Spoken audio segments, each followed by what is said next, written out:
Miles Morales versus Izuku Midoriya. Not only is Death Battle probably going to get this wrong, but this matchup thematically is pretty fitting. Considering both heroes are the ones who carry on their predecessor's mantle and try to push for a better and brighter future, this matchup seems pretty fun to talk about. Both characters as well have scaling that I've been meaning to discuss on the channel as well, so for a video like this, like with the last versus battle, we are going to be looking at this matchup a little differently from the ones we usually cover. Rather than yapping about their backstories and talking about who wins, I'll be instead breaking down this video in 3 simple categories, that being strength, speed, and hacks. And depending on who wins these sections, the winner will then be determined by the end. Anywho, let's stop yapping and just get straight into the scaling.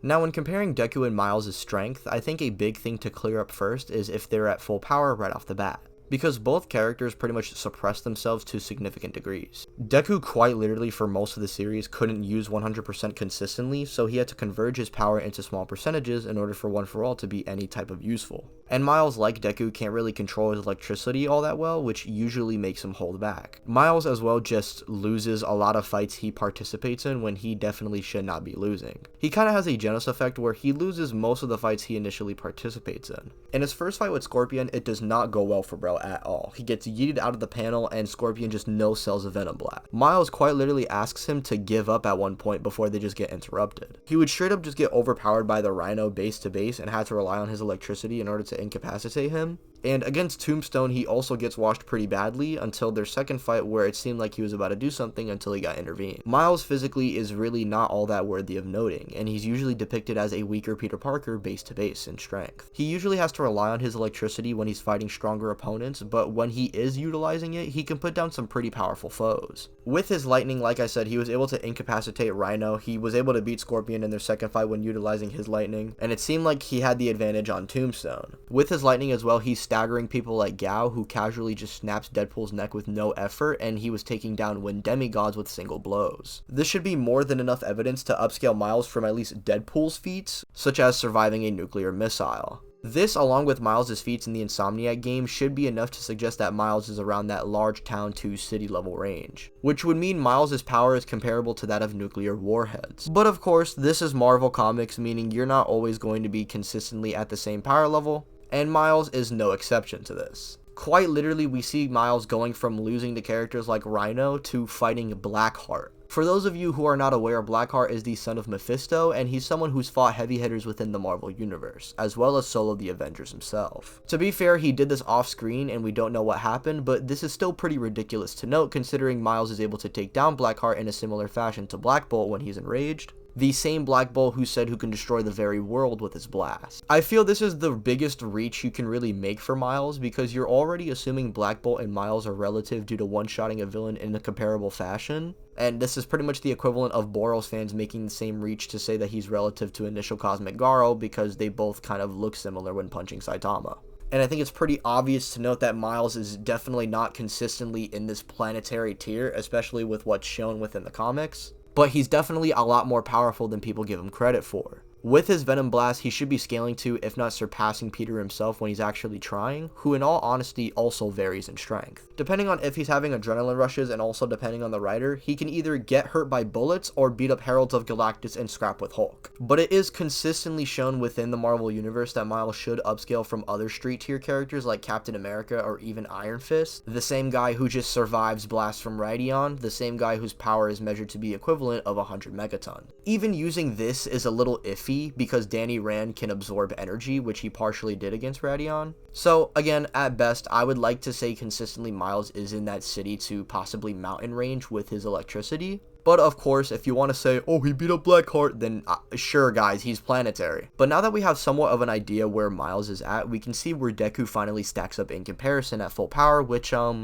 yeah, this is just not a contest, guys. I'm not gonna lie. While Miles is maybe mountain level with his electricity and maybe planetary with wishy-washy scaling, Deku at full power just straight up alters the weather across the entire globe. The amount of energy Deku would have needed to do this does vary with the calculations, but it comes in at even the lowest end 42 petatons, which is enough energy to wipe out multiple continents, and there's even versions of this calculation to suggest that Deku might be small planet level, which I'm not gonna lie, seems kind of a stretch, especially with what what's been shown and represented within my hero, I would think Deku's absolute peak power being multi-continental makes more sense. But like I said, this is Deku at his absolute peak. Obviously, he's not going to be going into this the same way he was fighting Shigaraki when he was bloodlusted. But even when comparing Deku's earlier forms, I feel like Deku at the very worst could scrap with Miles in terms of attack potency. You see, Deku back when he was using 100% and was significantly weaker than his final season self, he, along with Bakugo, had enough energy to clear an entire storm that completely dwarfed an island.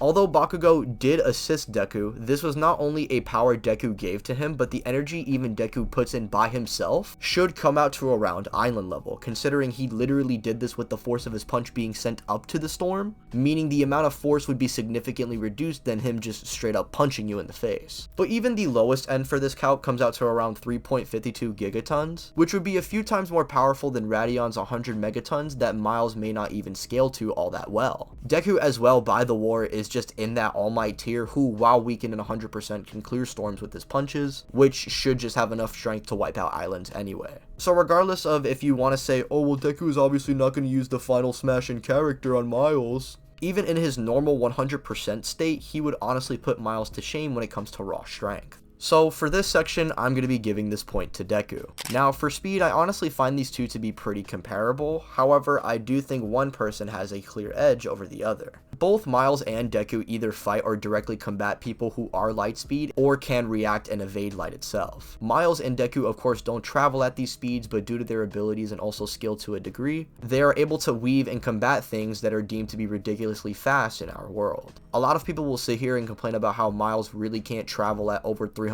million miles per hour, which I agree.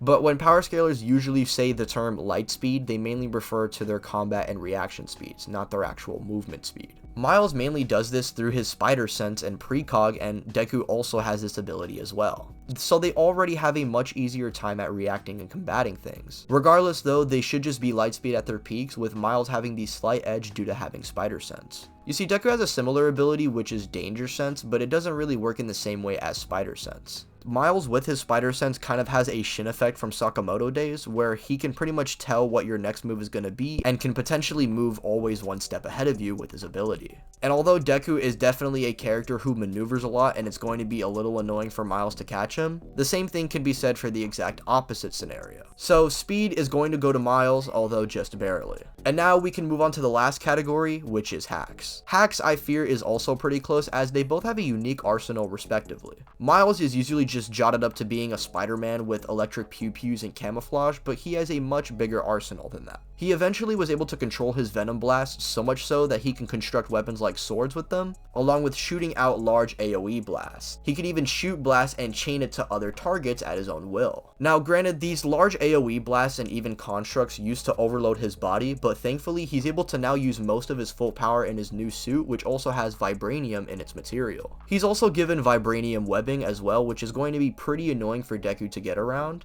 especially if Miles is able to also conduct his electricity with the webs, which he has done before. And with his electric powers, he can apparently just like dab you up and give you a heart attack. Pretty random, but yeah, Miles is a lot more than just Spider Boy with electric pew-pews. And Deku, like Miles, has some pretty versatile abilities as well. Obviously with One For All, he has enhanced strength and speed, but while learning to control this power, he can pretty much predict and analyze an opponent's moves pretty quickly while fighting them. And thanks to One For All being a quirk that you can pass on, he also can channel the other abilities of the other One For All users. He has access to powers like Black Whip, Flight, an ability that's called Danger Sense that allows him to sense hostility and bloodlust, which kind of works like Spider Sense, but it's just not as good. And his punches can affect someone's very soul, as he has multiple souls within himself helping and guiding him. He also has resisted elemental attacks in the past and even extends his muscles and fight while being injured, with his Black Whips pretty much just wrapping around his tendons, which borderline means Deku can fight like a damn symbiote. And wait a minute. Black Whip can control him like a symbiote. He has Black Whips, which means he has Web Swing. He has Danger Sense, Spider Sense. Wait a minute. Deku is a Spider-Man clone! This round's pretty close, but generally I think Deku just has the better arsenal in comparison to Miles. And now we can finally compare these two in a hypothetical fight scenario. When comparing their full power respectively, Deku has Miles beat by quite literally billions of times. This sounds ridiculous, but I mean, we know the difference between a megaton and a gigaton is already 1000. And we know that 1 teraton petaton is 1000 gigatons, and 1 petaton is 1000 teratons. Quite literally, one hit from Deku at full power would just atomize Miles right then and there. But of course, I already see people commenting, but he fought Blackheart! If you want to say Miles is planetary because Blackheart off-screen the Avengers, then I mean sure, comic book character with surface level context scaling wins, I guess. But Miles is hitting bro with Duraneg multiple times and still isn't even able to bring him down. So saying Miles is on this level is already a reach on its own, while Deku just straight up alters the weather at his absolute peak of power.